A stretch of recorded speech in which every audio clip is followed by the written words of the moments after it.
Links in the description. If you like the video, like, comment, subscribe, share if you feel that's appropriate. This is, I'll give a trigger warning. It involves sexual abuse. This was a major case back in 2018. And finally, I guess, the culprit, you may recognize him, Nathan Sutherland, has been sentenced to 10 years in prison. So let's have a look at the headline. Arizona nurse who raped and impregnated a woman, 29 years of age. The woman was in a vegetative state. So she was in a hospital or hospice. Pardon my French, as a vegetable, just completely incapacitated. So the nurse is sentenced to 10 years in prison for having raped her and impregnated her. So again, you may recognize this case and this sick bastard from it was major headlines in 2018. A former Arizona nurse who raped and impregnated a 29-year-old woman in a vegetative state has been sentenced to 10 years in prison. Nathan Sutherland, 38 years of age, was handed down his punishment on Thursday, which includes a lifetime probation once he's out of prison, after pleading guilty to sexual abuse and vulnerable adult abuse charges back in September. So he pled guilty. The pregnancy was discovered in December 2018 when an employee at the Hacienda healthcare facility in Phoenix, Arizona, America, was changing the garments of the now 32-year-old victim and noticed the patient was in the process of delivering a child. So they didn't know that the lady was pregnant.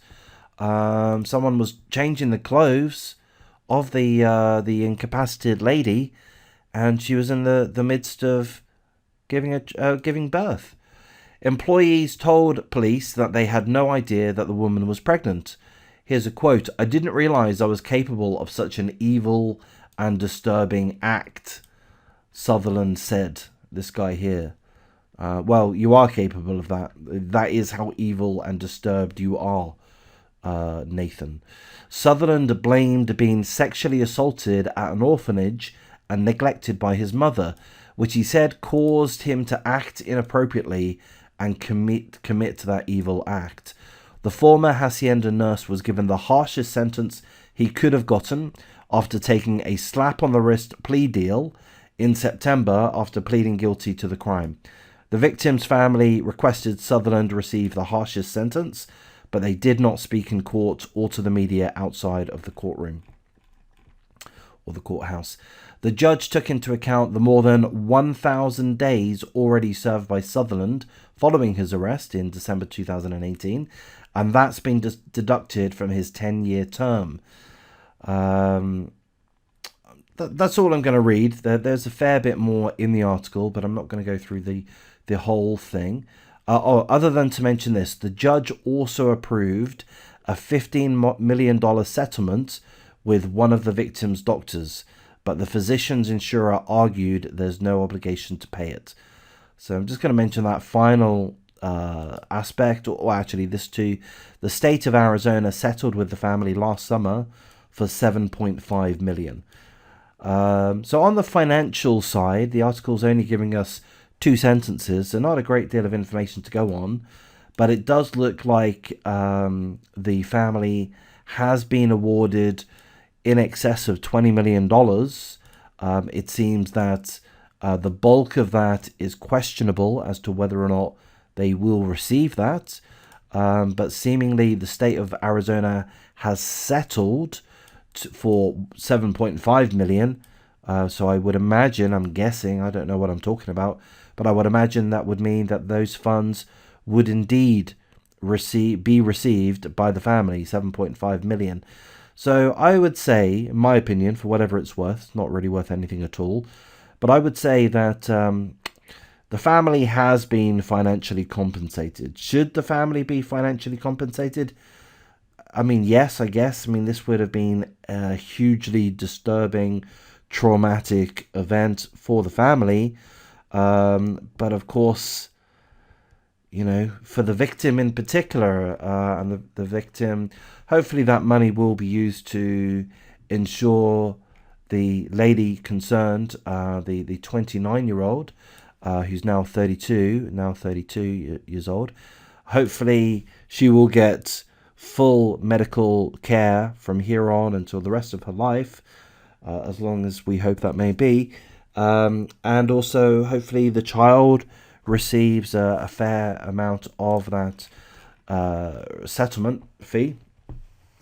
So anyway, there's the financial side. I shouldn't really focus on that. In regards to the sentence, 10 years minus 3 years that he's already served. So that's 7 years for raping, perhaps on multiple occasions, an incapacitated lady, and which led to that lady giving birth. 7 years. That's what he's getting. 7 years in jail. That's all. I mean, I just read through an article of a guy, and this is also a serious case, of a guy that put razor blades into pizza dough. I just read through that article. That guy was sentenced to a little under 5 years jail. Sure, putting razor blades into pizza dough isn't particularly good. That's pretty bad. But raping an incapacitated lady, that kind of seems worse to me.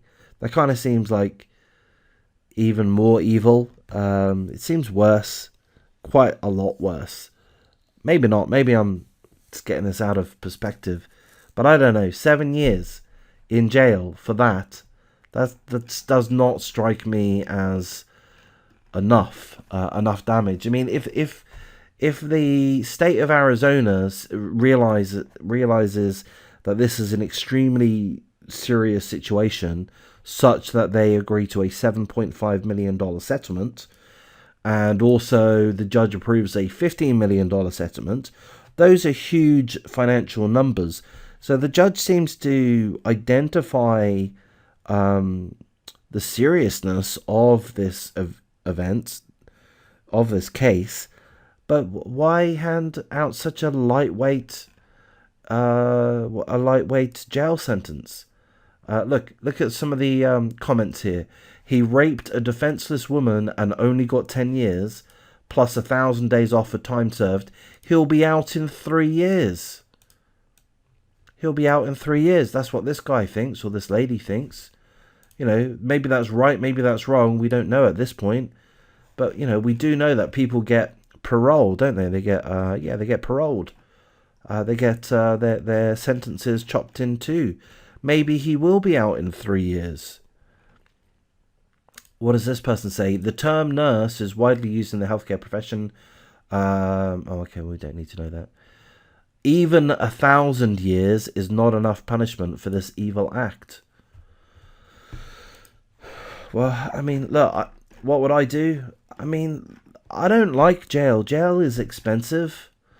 It's not good. I mean, locking someone up for 20 years costs the taxpayer huge sums of money. In and of itself, it's not that good. But what can you do? I mean, the other option would be capital punishment. I would seriously consider capital punishment for this case. If it was up to me, I would consider it. Wouldn't say that I'd necessarily, go ahead with it, but I would consider it. This is a huge crime. It's a huge act of evil, and 7 years in jail does not seem adequate justice to me.